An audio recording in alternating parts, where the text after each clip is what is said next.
15 Most Destructive Hurricanes in U.S. History. Part 1.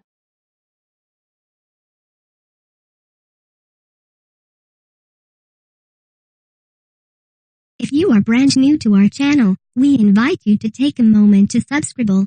Just click on the lit red button as well as the gray bell. Why the bell? Well, it will let you know every time we post a new video. 1. Sea Islands Hurricane 1893. Before the previously mentioned hurricane rocked the New Orleans area in 1893, there was another storm that devastated the Savannah, Georgia area. That hurricane season was one of the worst ever recorded for obvious reasons. This Category 3 storm, called the Sea Islands Hurricane, killed between 1,000 and 2,000 people, and brought with it a storm surge of nearly 16 feet. Just about everything that stood on the barrier islands was destroyed. August 27th was the official date of landfall, and it was one of 3 deadly hurricanes that struck the United States that season. The reported storm surge of 16 feet caused some areas to be under as much as 30 feet of water. Most of the people that lost their lives in that hurricane were victims of drowning. The area of St. Helena was estimated to have 6,000 African American people living there, and the area was only 2 feet above sea level. The very first waves from the storm caused major damage, and the rest that followed completely devastated it. Due to the extremely busy hurricane season, the Red Cross didn't arrive to the area to help out until well after a month later. However, less than 2 weeks after they arrived on the scene, another Category 3 hurricane hit just north of there, and it took many years for the entire region to recover. 2. Cheniere Caminada Hurricane 1893. This strong Category 4 hurricane also rocked New Orleans, but it was way back in 1893. The Cheniere Caminada Hurricane is named after the island that it destroyed, and it is also known as the Great October Storm. There were more than 2,000 people that were killed due to the storm, with about 1,400 of those coming on land. Most of the people that died on land were victims of the vicious storm surge that pounded the area. The island just outside of New Orleans was completely devastated as the storm rolled over it. The storm surge was so devastating that some of the houses from the island were found as far away as Mobile, Alabama. Not much is known about the beginnings of this storm, but it rocked the Yucatan Peninsula, mainly Cancun, with 95-mile-per-hour sustained winds on September 29th. As it entered the Gulf of Mexico, it strengthened into a Category 4 and made a beeline for the Louisiana coastline. It hit the small island area outside of New Orleans with sustained winds of 135 miles per hour. By October 5th, the storm was completely gone, but the damage would be felt for many years to come. 3. Hurricane Katrina 2005. Hurricane Katrina left a mark on the United States like no other hurricane has before.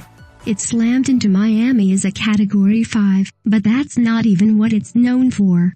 A lot of people forget about that part of the storm. It's what it did after that's the reason it will be forever remembered.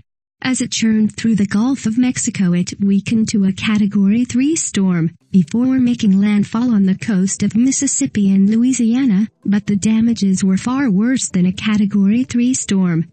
While it was still a Category 5 out in the Gulf, it was already pushing water toward the coast at record levels. Once the storm made landfall, all of that water was forced on shore because there was nowhere else for it to go. The levees that surrounded New Orleans didn't have a chance against the force of the water, and they all failed, leaving 80% of the city under 20 feet of water. The damage was so bad that it was days before help could get in to assist those in need. All in all, over 1,200 people died from this storm, and the final damage cost was $108 billion. Once the storm made landfall, all of that water was forced on shore because there was nowhere else for it to go.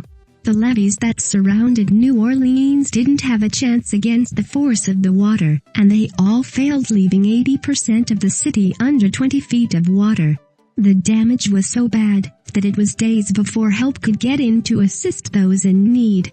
All in all, over 1,200 people died from this storm, and the final damage cost was $108 billion.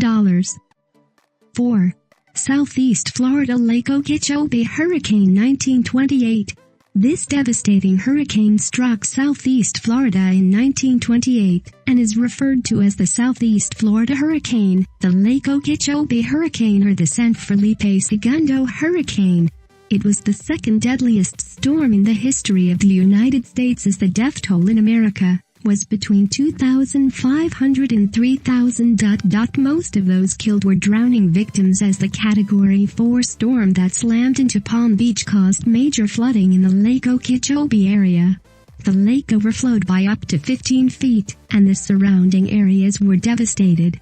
Before the storm reached United States soil, it slammed into Puerto Rico with sustained winds of 144 miles per hour. September 17th was the official date of landfall, and sustained winds were at 145 miles per hour when it hit Palm Beach. Just a few days earlier, the storm had reached a peak of sustained winds at 160 miles per hour, Category 5.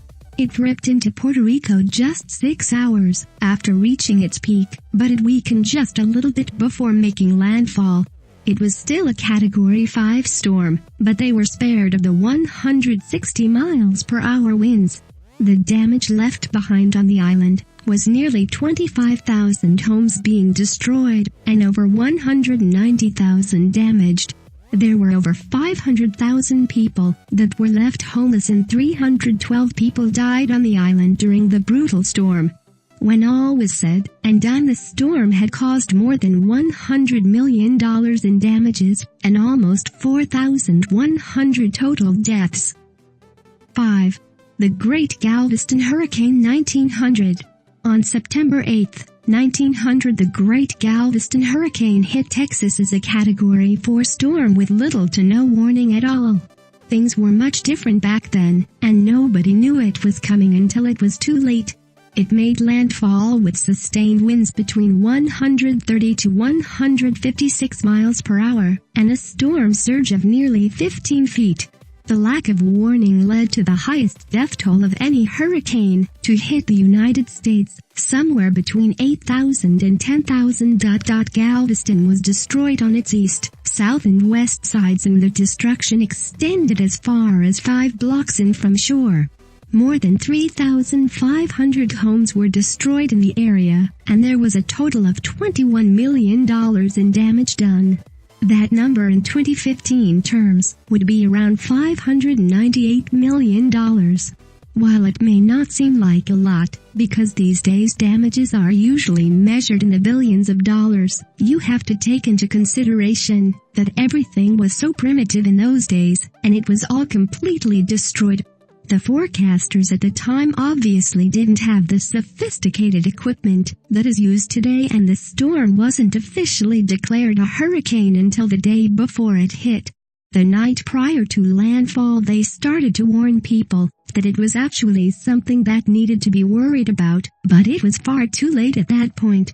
The next morning, the area was left in devastation. 6.